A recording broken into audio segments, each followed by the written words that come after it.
It's not that surprising. I mean, we've seen earlier this month the US starting an investigation of the ESTR that kind of followed on with what they did with France in December.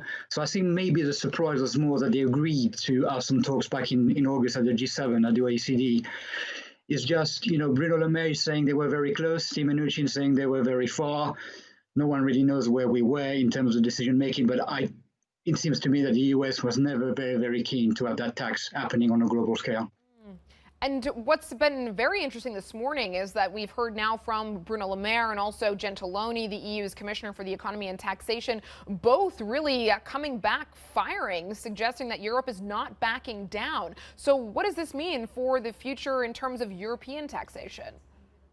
So France has always said that they would do it anyway. And obviously today, being 80 years after de Gaulle's speech and Bruno Le Maire being kind of steeped in the Gaullist tradition, it doesn't really look too bad for him. I think it's more difficult on a European scale. So the EU tried to have kind of a European or EU level digital tax, but because it needs unanimity and we have several member states which are not very keen, I don't see that having changed. So I can still see some countries within the EU 27 saying we don't really want to have a tax there. So I think on a European level, it'll be difficult, but we'll see France, potentially Spain, Italy, Austria was also in there. The UK, obviously not part of the EU, but also pushing forward. So kind of a almost unilateral type of European countries deciding to go with a tax.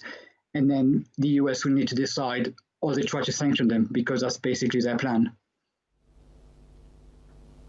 Dexter, I'll just throw into the mix that Spain also now coming out speaking this morning, the Spanish government saying that will not accept any threats on the digital tax. It is legislating for orderly tax systems. So another country weighing in this morning.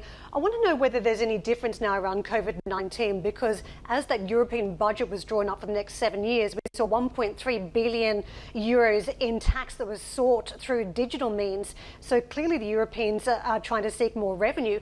If you talk about countries that oppose the digital tax, two of those countries are the frugal four, and that's Denmark and Sweden. So they know that the numbers don't add up in Europe unless you find fresh revenue. Could coronavirus make a difference to the digital tax? Potentially. I mean, I think we've seen with coronavirus that the big tech companies are the one that will come out the strongest. So we've seen in terms of the results, even quarterly result, they all saw growth in Q1, and potentially it's going to be the same in Q2. Even Apple, which had kind of a triple whammy of bad Chinese sales during the lunar period, bad Chinese supply chain because of the coronavirus lockdown, and then kind of bad Western sales because most countries went into lockdown in March, still saw growth of 1% in Q1. So obviously they have the deepest pockets, they have the biggest fund, and there's many countries believe that they're not being taxed fairly. They're not doing anything illegal, but they're not being taxed fairly. So there needs to be a change in the system of taxation for those type of services which are not kind of based in a particular country. So obviously digital companies are being looked into in kind of detail and in depth, but it makes it difficult because you kind of need the US to be on board, because it's so, I mean, I won't say it's a coincidence, but they're mostly American. So if the US says no and you need kind of a global agreement, then you end up being unilateral.